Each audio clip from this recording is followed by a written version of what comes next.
Thank you, Chair. 2020 has been a year of many firsts, and the campaign to stop killer robots is pleased to participate in this first virtual and physically distanced diplomatic meeting on lethal autonomous systems. And for me personally, I'm pleased to be present here at my first participation in a meeting of this group of governmental experts.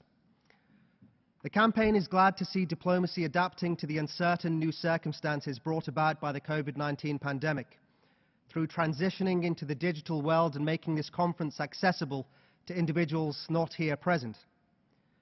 The pandemic has also provided time for us to reflect on the importance of being prepared and able to adapt and respond with urgency and unity to existential threats to all of humanity, from our response to the pandemic itself, to combating climate change, and to the prevention of the development of fully autonomous weapons.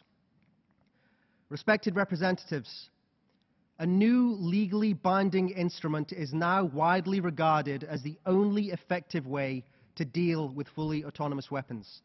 And we see that support continues to build for this goal from civil society all around the world.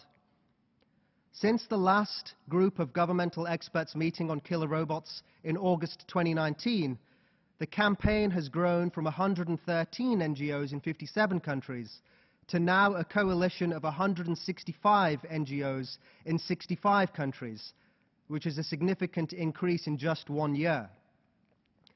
CCW high contracting parties should bear in mind the growing public awareness of the dangers raised by removing human control from the use of force.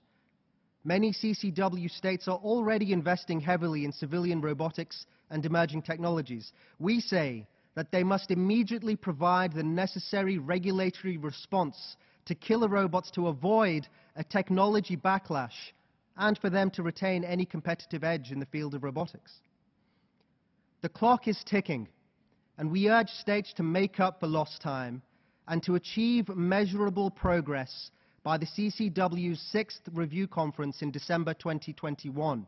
We feel that failure to produce an appropriate regulatory response by this milestone would not bode well for the CCW's own future in respect of lethal autonomous weapons.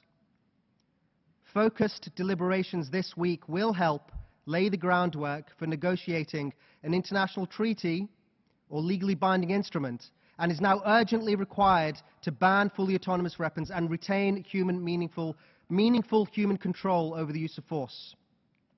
We have read and reviewed every commentary and working paper submitted by the states to this CCW this year, including those that are not available on the UN website.